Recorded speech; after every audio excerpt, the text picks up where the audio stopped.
Ronnie, you must have it pretty slick now how you guys go out to market with your Kickstarters. What have your biggest learning? When was your first Kickstarter, and what have your biggest learnings been as We you've were released quite games? early onto the platform, actually. We had our, it was our first Kings of War book, which we put up, and it was a trial because the next game we had was a game called Dreadball, which was a traditional board game, an absolutely fantastic game. And that's how we met, actually.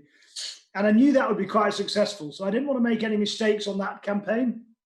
So we had a product ready to go, which was our mass battle war game, fantasy war game called Kings of War.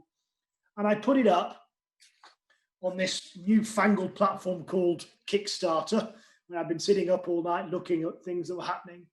And at the time, we were doing about £10,000 a month on our web store. And I thought, well, maybe we might do 25 grand, 2.5 months turnover, something like that. And we launched it at midday, having kind of prepped up for it and not really sure what we were going to deliver at this stage, because we had the book. We didn't know what else was coming. And, by the time I got home that night, it was on 35,000, and it finished on $350,000 as it was then. And all of a sudden we had a whole load of promises that we had to deliver. we had pretty much no idea how we were going to do it. Fortunately, we've been making plastics for a few years, but the economics were different. Crumbs. So we went on and then did Dreadball, which was hugely successful, even more so because we had a little bit better idea what we were doing there. And so became a journey. But that then took 4 or 5 years before we really understood what it was doing in the business, before we got slick at delivering. It's so easy in a campaign to overpromise. And even now, when you're looking for that, how can we get a few more backers?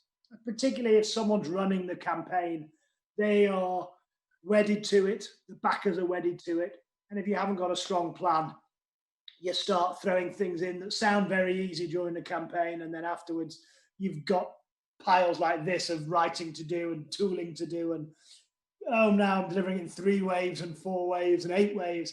So you do get better. You do get more disciplined.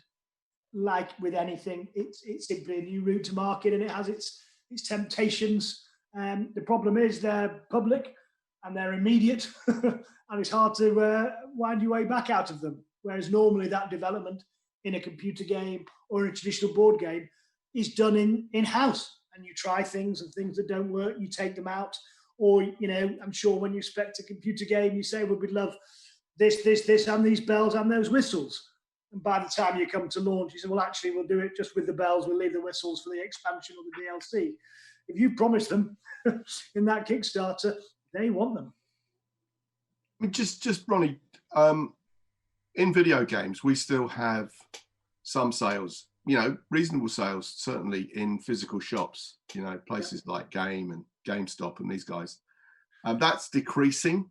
Okay. I think the pandemic has probably not helped, to say the least. But in board games, I mean, is it still a vibrant retail business? It's changing.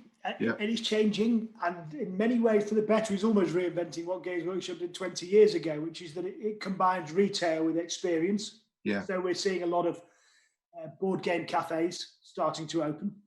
I don't think they've quite found their model yet, in terms of making it work, retail versus selling everything else. You're seeing a lot of these sales going online.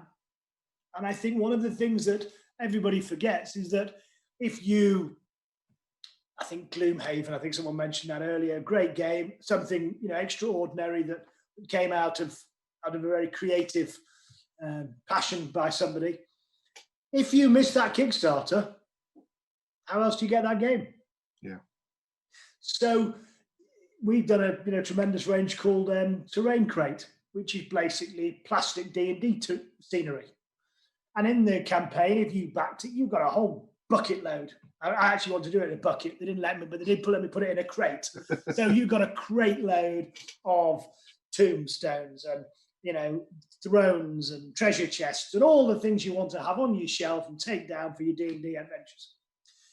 But if you missed that campaign, you couldn't buy it. And we know that D&D is going crazy right now. And so we're able to now follow up with that range and say to distributors and say to retail stores, hi, this is what we have.